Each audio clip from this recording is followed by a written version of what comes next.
So he did owe you some money, but when did that kind of really start to add up? And did you decide to leave? Was that kind of a big decision for you to leave ECW in a lot of ways too? Was It was, but it was mostly like the straw that broke the camel's back. I mean, yeah, everyone else wasn't getting paid.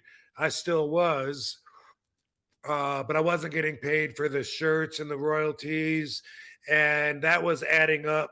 And when it added up to a certain amount, where I was timing everything with like one, I'm probably not going to ever get paid this amount. The more I'm here, I'm just digging a deeper and deeper hole. Even though I'm able to do it because I'm still getting paid to wrestle, eventually it was like this isn't really the best business, you know, and it was I was off balance. I got one foot in a hole and one foot, standing on a pot of gold. It's like what am I can't stand this way. So, but it was the timing of that with the company going under, the TV deals not working out, a bunch of lies or mistruths coming to surface, and just everything looking like telling me it was just, the universe has ways of messaging me and signaling me, and it was more than one thing. It was everything saying, dude, they're done, jump off or go down with the sinking ship. They might have one more show. I think they had one more show. I'm confused about that, I but think they did, if I remember correctly. I think someone said St. Louis, maybe.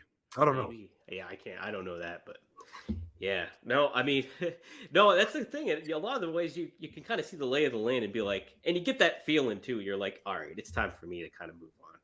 You know. Like I said, I've left every company. It's weird. I thought about that recently. I was doing an RVDology episode and I was talking about drawing the line. When do you draw the line? And I was like, damn. And I think about it. It's like I left South Atlantic. I left WCW. I left ECW. I left WCW. I left WWE. Wow.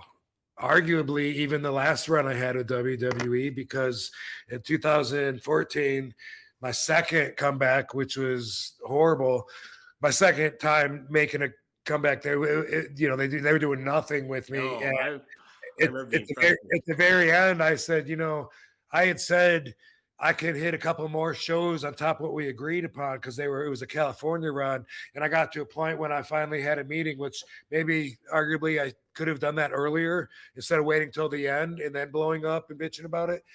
But I did say, forget about those last shows too. Let's just call it quits right now. This is ridiculous.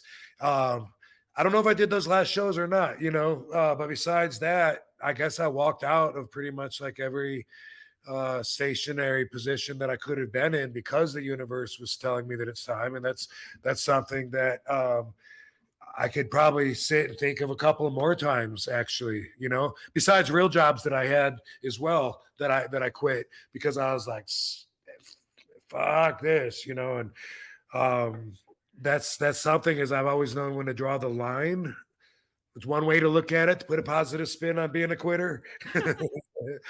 But no, really though, it was just, like no regrets, being in tune with the universe, and definitely more so like way back when I left WCW, I wasn't trying to be spiritual. I was a decade away, 2 decades away from even thinking about that. Yeah, right. My spirit, but nonetheless, I always felt like I was guided. And so, that coincides with these facts. It definitely does. And it's like, yeah, you get that sense and you be like, you know what? This is the time. I'm out of here. Now, I don't even really a lot of the ways it's like, do you quit or is it just like what you just said? It's like you're drawing a line and it's time to move on. It's like, I never feel like I'm trapped. And I feel like people should adopt that perspective. There's always other choices, and people don't. It's easier to think that I only got one choice. yeah, What am no. I going to do? What am I going to do? I only got one choice.